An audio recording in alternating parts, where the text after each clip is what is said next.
नमस्कार, जय जोहार। साथियों, जागो पंच में आप सभी का हार्दिक स्वागत, अभिनंदन। साथियों, जागो पंच आपके लिए नित्य नए पौराणिक ग्रंथों से अंधविश्वास और पाखंड को ख़त्म करने के लिए, समाप्त करने के लिए, उनमें जो भेद छिपे हुए हैं उन भेदों को आप तक पहुंचाने का काम करता है। तो इसी संदर्भ में साथियों, आज भी मैं आपको बड़ा ही महत्वपूर्ण वीडियो देने वाला हूं। आज मैं लेके आया हूं अग्नि पुराण। और अग्नि पुराण जो है वो पुराण तो एक ही है, लेकिन वो एक ही कहानी को, एक ही व्यक्ति को अपनी ही पुस्तक में दोबारा पैदा कर दे रही है। वह कैसे, वह आप वीडियो के अंत तक बने रहिए। और जो हमारे साथी चैनल को देख रहे हैं, नए साथी देख रहे हैं, वह चैनल को सब्सक्राइब करना ना भूलें। और साथ ही आज आपको मिलने वाला है कि अग्नि पुराण ने लक्ष्मी को 2 बार अपनी ही पुस्तक में पैदा किया। एक बार परिस्थितियां अलग थी पैदा होने की, और दूसरी बार स्थितियां परिस्थितियां अलग थी। इन दोनों को मैं आपको इस वीडियो में बताऊंगा। तो साथियों, सबसे पहले चलते हैं अग्नि पुराण के हम अध्याय नंबर 3 पर, यानी अध्याय तीसरा है। और इस तीसरे अध्याय में आप सभी को पता है कि एक बार बड़ी विषम परिस्थितियां आ गई। देवासुर संग्राम के कारण बड़ी विषम परिस्थितियां आ गई थी, और उन विषम परिस्थितियों में सभी देवतागण मिलके विष्णु के पास जाते हैं और देवों जो असुर होते हैं उनके आतंक के बारे में उन्हें बताते हैं। तब ये निर्णय लिया जाता है कि दोनों के बीच में सुलह करा दी जाए, दोनों के युद्ध को समाप्त करा दिया जाए। तो विष्णु द्वारा ये निर्णय लिया जाता है कि चल के समुद्र मंथन किया जाए। तो ये समुद्र मंथन की ही घटना है।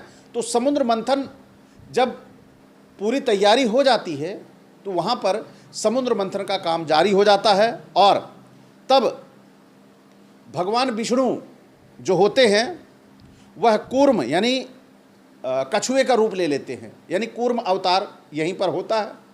और जब ये कूर्म अवतार हो जाता है तब ये आगे क्या होता है, जो मंदराचल पर्वत होता है, मंदराचल पर्वत को अपनी पीठ पर धारण कर लेते हैं, रख लेते हैं। फिर जब समुद्र मथा जाने लगा तो उसके भीतर से हलाहल विष प्रकट हुआ। यह आप सभी को पता है। सबसे पहले जब समुद्र मथा जाने लगा तो विष प्रकट हुआ, और जो वो विष प्रकट हुआ तो समझिए कितना खतरनाक चीज़ है। विष यानी जहर। और जैसे हम लोग दही को मथते हैं, दही में का मंथन करते हैं तो उसमें से घी निकलता है, यानी मक्खन निकलता है। उसी तरह इन लोगों ने समुद्र को मथा। उनमें मछलियाँ, जीव जंतु बहुत सारे थे, इसकी कोई परवाह नहीं की, लेकिन इन्होंने समुद्र को मथा और उसमें से विष निकला। और वो विष क्या हुआ, आगे देखिए। उसे भगवान शंकर ने अपने कंठ में धारण कर लिया। भगवान शंकर जी इसीलिए कहा जाते हैं, उनका नाम भी अलग से पड़ गया, विषधारी। हलाहल विष को पी जाने वाले नीलकंठ। नीलकंठ इसीलिए उनका नाम हुआ कि वो जो विष पिया उनका गला ही पूरा नीला हो गया, तो इसीलिए उनको नीलकंठ कहा जाने लगा। तो देखिए आप, कितनी ही विलक्षण चीज़ें आपको जानने को मिलेंगी। आप देखेंगे कि कैसे इन पौराणिक कथाकारों ने आपको उलझाने का काम किया है। यानी ईश्वर को क्या ज़रूरत है समुद्र मंथन करने की। जिन असुरों को वो वहाँ से बैठे जब पैदा किया था तो एक ही बार में उन्हें ख़त्म कर सकते थे, लेकिन ये नाटक ईश्वर क्यों करेगा, और वो भी असुरों के साथ, जिसका वो निर्माण करता है, जिसका वो जन्मदाता है। तो यही बात यहाँ समझने वाली है, और आप सभी को ये समझनी होगी। और जब तक आप नहीं समझेंगे तब तक ये पौराणिक कथाएं आपका जीवन अस्त व्यस्त करती रहेंगी। फिर इसके बाद क्या होता है, इसमें कंठ उनका पूरा का पूरा काला दाग पड़ जाने के कारण नीलकंठ नाम से प्रसिद्ध हुए, ये मैं आपको बता चुका हूँ। तत्पश्चात समुद्र से वारुणी देवी पारिजात वृक्ष कौस्तुभमणि गौवें तथा दिव्य अप्सराएं प्रकट हुई। अब यहाँ पे देखिए, दिव्य अप्सराएं भी उस समुद्र से प्रकट हुई, मतलब इनकी मने भाव समझ के कि ये सब चीज़ें, और कौस्तुभमणि उसमें से निकली। बड़ी ही लेखक ने बड़े ही विचार से, बड़े ही जिसे बोलते हैं अपने अच्छे ज्ञान का उपयोग किया। और इस ज्ञान का उपयोग जब आप अग्नि पुराण पूरा पढ़ेंगे तो अग्नि पुराण में दिया गया है कि कहानी कैसे लिखी जाए, एक्टिंग कैसे की जाए, अदाकारी कैसे की जाए, पुस्तक कैसे लिखी जाए, इसके बारे में पूरा विवरण मिलेगा आपको अग्नि पुराण में। और नायक के क्या रोल होंगे, नायक कैसे काम करेगा, ये सारे अग्नि पुराण में मिलेंगे। तो आपको इसी पुस्तक से ही सीखने को मिल जाएगा कि कैसे इस कथाकार ने लिखा हुआ है कि समुद्र को मंथने से पहले तो विष निकला, फिर कौस्तुभमणि निकली, फिर अप्सराएं निकली, और उसमें से ढेर सारे ऐसे तत्व निकलने लगे। फिर देखिए क्या हो रहा है, वारुणी देवी निकली, फिर लक्ष्मी देवी का उसमें से निकलना हुआ कि लक्ष्मी देवी निकलती हैं। और लक्ष्मी देवी जैसे ही निकलती हैं, विष्णु जी सबसे पहले कब्जा कर लेते हैं कि ये मेरी है, और तत्पश्चात विष्णु लक्ष्मीवान हो जाते हैं, यानी धनवान हो जाते हैं, क्योंकि जिनको लक्ष्मी मिल जाती है वो धनवान हो जाता है।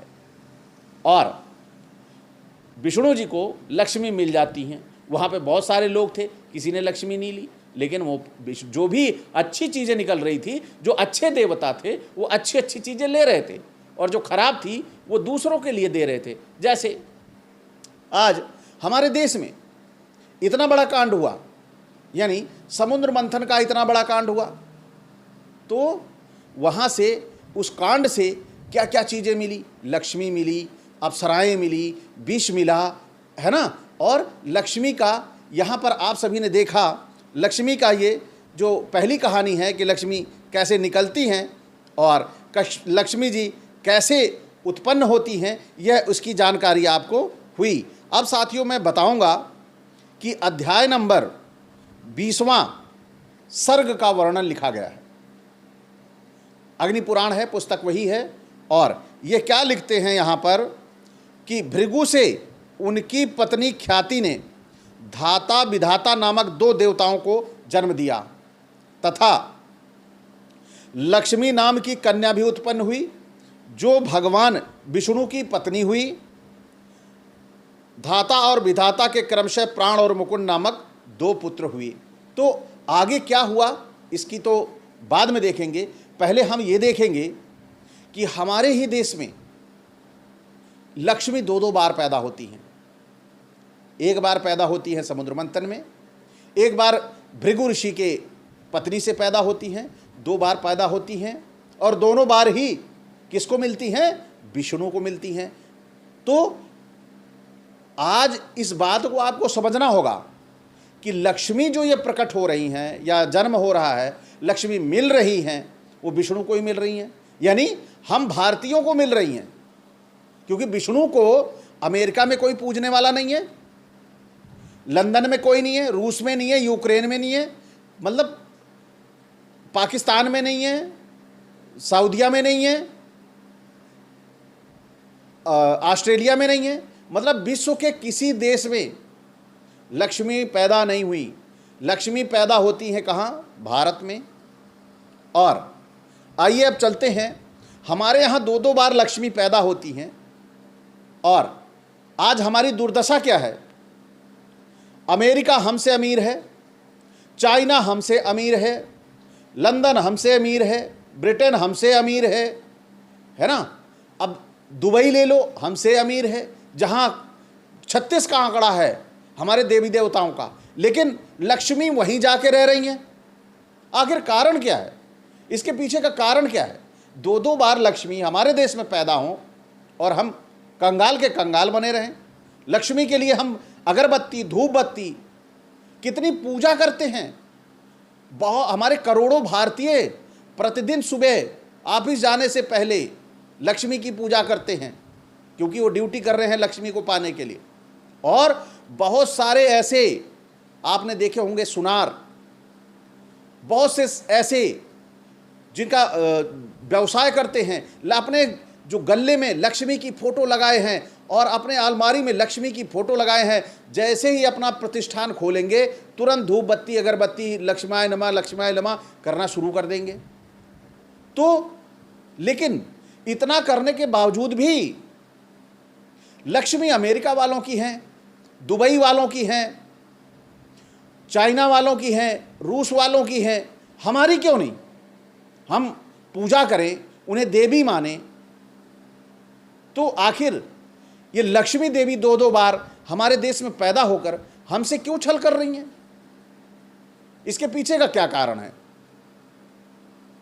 इसके पीछे का कहीं ये तो कारण नहीं कि जो देवी देवता हैं, इनको लक्ष्मी को देवी बनाने वाला कोई शातिर है कि अगर ये हमें ये अन्य देशों को ज़्यादा मिल रही हैं, हमारे देश को कम मिल रही हैं, हमारे देश की जो डॉलर और रुपीस की अगर हम गणना करें तो आज भी 85 और 1 का अंतर है।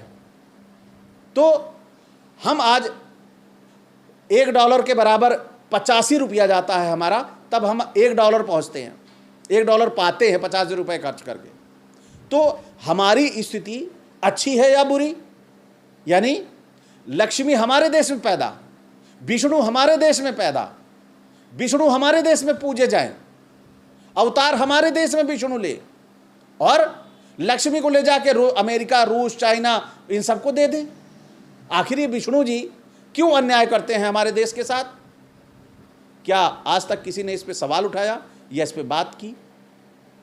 इस पे बात करेंगे नहीं जब तक, तब तक हमें पता नहीं लगेगा कि हमें ये जो रॉन्ग नंबर है, यानी आपने पी के देखी होगी, ये जो रॉन्ग नंबर है, जो रॉन्ग नंबर डायल किया गया है, जहां हम देख रहे हैं कि ये लक्ष्मी है, ये लक्ष्मी देवी हैं, तो वो हमारी क्यों नहीं हो रही? इसके मतलब है किसी ने गलत बताया है कि वो लक्ष्मी है। अवश्य किसी ने हमारे दिमाग में गलत फीचर डाले हैं, ईश्वर के प्रति हमें दिग्भ्रमित किया है, ईश्वर के प्रति हमें भटकाया है।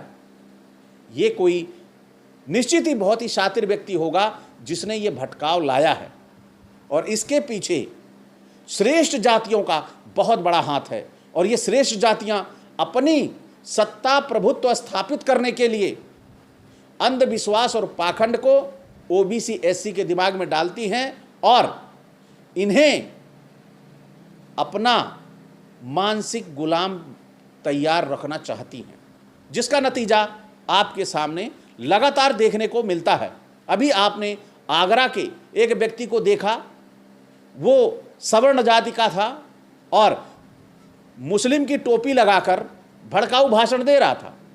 तो आप सभी समझ सकते हैं कि ये लोग किस हद तक जा सकते हैं। तो इनकी चीज़ों को समझने के लिए, जैसे अभी आपने देखा अग्नि पुराण में इन्होंने इनकी बातें 2 बार अलग अलग लिखी हुई हैं कि लक्ष्मी 2 बार पैदा हुई। तो इसी तरह इनको ये नहीं पता कि ये पढ़े भी जाएंगे और पोल खुलेगी। तो आज आपको पता चल गया कि लक्ष्मी का असली वजूद क्या है, असली अस्तित्व क्या है। क्योंकि हम पूजा करें और मलाई अमेरिका खाए, हम पूजा करें दुबई वाले बड़े बड़े टावर बनवाएं, हम पूजा करें चाइना विश्व का व्यापार करे, ये क्यों? आखिर ये ठगी हमारे साथ क्यों? इसी को हमें समझना होगा। और जिस दिन हम समझ गए, अंधविश्वास और पाखंड से मुक्त हो गए। तो साथियों, आज का वीडियो कैसा लगा? अच्छा लगा हो तो इसे आप लाइक करें और साथ ही शेयर करना ना भूलिए, जिससे ज़्यादा से ज़्यादा लोगों को पता चले कि पौराणिक ग्रंथों के पोल प्रकाश में क्या दिया गया है। इसी के साथ आपसे मैं विदा चाहूँगा। नमस्कार, जय जोहार।